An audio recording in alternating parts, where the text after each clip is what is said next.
16-year-old Swedish activist Greta Thunberg made it her mission to lower greenhouse gas emissions and make the world a greener, more sustainable place. This is not a drill. My name is Greta Thunberg. We are living in the beginning of a mass extinction. The young pioneer has galvanized youth and sharply criticized world leaders for failing to take climate change seriously. Here is the untold truth of Greta Thunberg. Anyone who's ever listened to Greta Thunberg probably knows that she'll tell you, I don't want you to listen to me. I want you to listen to the scientists. According to The Guardian, Thunberg has been listening to climate scientists since she was 8 years old. Stunned by the apparent indifference of adults and consumed by concerns about the future, she later fell into a deep depression. It's important to note that Thunberg has Asperger's syndrome, an autism spectrum disorder often characterized by social awkwardness, difficulty interpreting social cues, and an obsessive preoccupation with a particular interest. As Thunberg told The Guardian, I overthink. Some people can just let things go, but I can't, especially if there's something that worries me or makes me sad. In school, videos of starving polar bears and pollution reduced her to tears. She soon stopped going to school and even stopped eating. She recalled in an interview with Dazed, I almost starved to death. Eventually, Thunberg concluded that the best medicine against that concern and sadness is to do something about it, to try to make a change. She started by convincing her parents to become more climate conscious. She bombarded them with graphs and got them to watch documentaries and read books. As she puts it, but then I made them feel so guilty. Little by little, that strategy worked. Thunberg's mother, a popular opera singer, ultimately quit traveling by plane, and her father became a vegetarian. Some of Greta Thunberg's conservative critics have attempted to discredit her by bringing up her Asperger's syndrome and her past struggles with depression. The Times-Union reported that Maxime Bernier, head of the People's Party of Canada, claimed, she's clearly mentally unstable, not only autistic but obsessive-compulsive, suffers from an eating disorder, depression, and lethargy, and she lives in a constant state of fear. Meanwhile, Daily Wire podcaster Michael Knowles went after Thunberg on Fox News, calling her and a mentally ill Swedish child who is being exploited by her parents. A Fox spokesperson has since told The Hollywood Reporter that Knowles will never be invited back as a guest on the network due to this comment.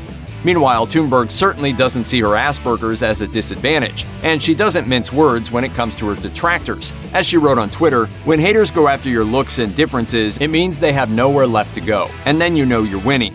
I have Asperger's, and that means I'm sometimes a bit different from the norm, and given the right circumstances, being different is a superpower. Civil rights icon Rosa Parks once said that every person must live their life as a model for others. Greta Thunberg says she's inspired by Parks, explaining to Rolling Stone, I learned she was an introvert, and I'm also an introvert. And then I thought that it's not just extroverts. We introverts can also make our voices heard. Thunberg's life was very different in 2018. As she told The Guardian, nothing really was happening in my life. I have always been that girl in the back who doesn't say anything. I thought I couldn't make a difference because I was too small. In summer 2018, Thunberg spoke out about climate change in a huge way. That summer, forest fires turned parts of the Swedish landscape into a sweltering hellscape amid a record-setting heat wave. Thunberg wanted to make Parliament take notice in the lead-up to the national elections. She found inspiration in the Parkland, Florida students who led a nationwide school walkout to protest the epidemic of school shootings and gun violence engulfing the U.S. As she told The Guardian, she started by making a protest sign.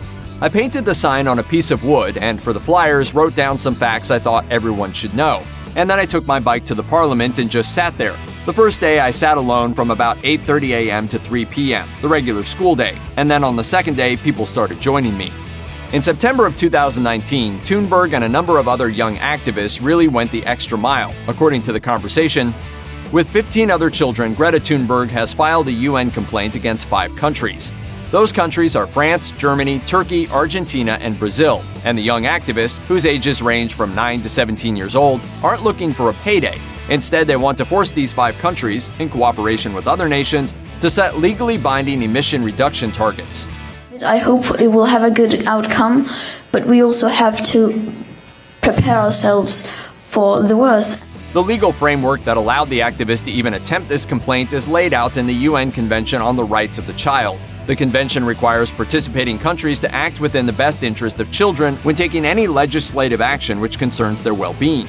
According to UNICEF, children will bear the brunt of climate change, as droughts and extreme weather events increase and diseases spread more rapidly. According to Time, castigating the powerful has become routine for Greta Thunberg. Since her ascension to the world stage, she's traveled far and wide to warn world leaders about how far behind they are on preventing an impending climate disaster. She's spoken to the UK Parliament, to the US Congress, and at a climate conference in Poland. And when she speaks, she doesn't mince words. During a fiery speech at the World Economic Forum in Switzerland, Thunberg asserted, "Our house is on fire." She then proceeded to verbally torch the billionaires in attendance for focusing on wealth at the planet's expense. In the United States, she famously tore into the United Nations, her eyes blazing with urgency. "How dare you! You have stolen my dreams and my childhood with your empty words."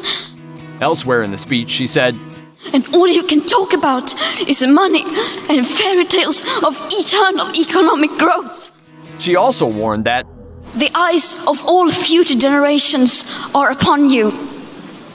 And if you choose to fail us, I say we will never forgive you." while she certainly has her fair share of detractors, many high-profile figures listened to her words and encouraged her to keep speaking.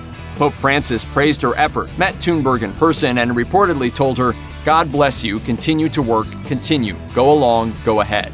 Meanwhile, she also had a memorable meetup with Barack Obama in September 2019.